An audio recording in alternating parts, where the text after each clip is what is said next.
ನಮ್ ಮನೇಲಿ ಮಾಡೋ ಈ ಮಸಾಲ ದೋಸೆ ಯಾವ ಹೋಟ್ಲಿಗೂ ಕಮ್ಮಿ ಇಲ್ಲ. ನೀವು ಕೂಡ ನಿಮ್ ಮನೇಲಿದ್ದ ಟ್ರೈ ಮಾಡ್ಕೊಂಡು ತಿನ್ಬೋದು. ಕಂಪ್ಲೀಟ್ ರೆಸಿಪಿನ ಇವತ್ತು ತೋರ್ಸ್ಕೊಡ್ತೀನಿ. ಮೊದ್ಲಿಗೆ ಮಸಾಲೆನ ಹೇಗಪ್ಪ ಪ್ರಿಪೇರ್ ಮಾಡ್ಕೊಳ್ಳೋದು ಅಂತ ನೋಡಿದ್ರೆ, ಕಾದ ಬಾಣ್ಲಿಗೆ ಎಣ್ಣೆ ಹಾಕಿ ಈರುಳ್ಳಿ ಹಾಕ್ಬಿಟ್ಟು ಚೆನ್ನಾಗಿ ಫ್ರೈ ಮಾಡ್ಕೊಳ್ಳಿ. ಬ್ಯಾಡಿಗೆ ಮೆಣಸಿನಕಾಯಿ ಹಾಕೊಂಡು ಫ್ರೈ ಮಾಡ್ಕೊಬೇಕಾಗತ್ತೆ.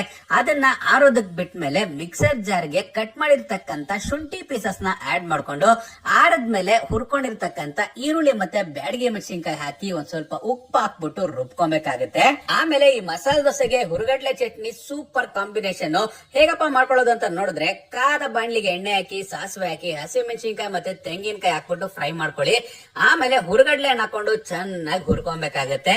ಆರೋದಕ್ ಬಿಟ್ಮೇಲೆ ಮಿಕ್ಸರ್ ಜಾರ್ಗೆ ಇದನ್ನೆಲ್ಲದನ್ನು ಟ್ರಾನ್ಸ್ಫರ್ ಮಾಡ್ಕೊಂಬಿಡಿ. ಒಂದ್ ಸ್ವಲ್ಪ ಶುಂಠಿನ ಆಡ್ ಮಾಡ್ಕೊಳ್ಳಿ. ಅದ್ರ ಜೊತೆಗೆ ಹುಣಸೆ ಹಣ್ಣು, ಒಂದ್ ಸ್ವಲ್ಪ ಬೆಲ್ಲ, ಕೊತ್ತಂಬರಿ, ರುಚಿಗೆ ತಕ್ಕಷ್ಟು ಉಪ್ಪನ್ನ ಆಡ್ ಮಾಡ್ಕೊಂಡು ರುಬ್ಕೊಂಡ್ರೆ ಹುರುಗಡ್ಲೆ ಚಟ್ನಿ ರೆಡಿ ಗುರು. ನೆಕ್ಸ್ಟ್, ಈ ಹೋಟೆಲ್ಗಳಲ್ಲಿ ಹೆಂಗಪ್ಪ ಸಾಫ್ಟ್ ಆಗಿರೋ ಆಲೂಗಡ್ಡೆ ಪಲ್ಯ ರೆಡಿ ಮಾಡ್ಕೊಂತಾರೆ ಅಂತ ನೋಡಿದ್ರೆ, ಕುಕ್ಕರ್ ಅಲ್ಲಿ ಒಂದ್ 3 ವಿಸಿಲ್ ಆಲೂಗಡ್ಡೆನ ಕೂಗ್ಸ್ಕೊಳ್ಳಿ. ಸಿಪ್ಪೆನ ಸುಲ್ದು ಒಂದ್ ಚಿಟಿಕೆ ಅರಿಶಿನ ಮತ್ತೆ ರುಚಿಗೆ ತಕ್ಕಷ್ಟು ಉಪ್ಪನ್ನ ಆಡ್ ಮಾಡ್ಕೊಂಡು ಚೆನ್ನಾಗಿ ಮ್ಯಾಶ್ ಮಾಡ್ಕೊಳ್ಳಿ. ಕಾದ ಬಾಣ್ಲಿಗೆ ಸಾಸಿವೆ, ಕಡ್ಲೆಬೇಳೆ, ಈರುಳ್ಳಿ, ಕರಿಬೇವು, ಹಸಿಮೆಣಸಿನಕಾಯಿ ಹಾಕ್ಬಿಟ್ಟು ಚೆನ್ನಾಗಿ ಫ್ರೈ ಮಾಡ್ಕೊಬೇಕಾಗತ್ತೆ.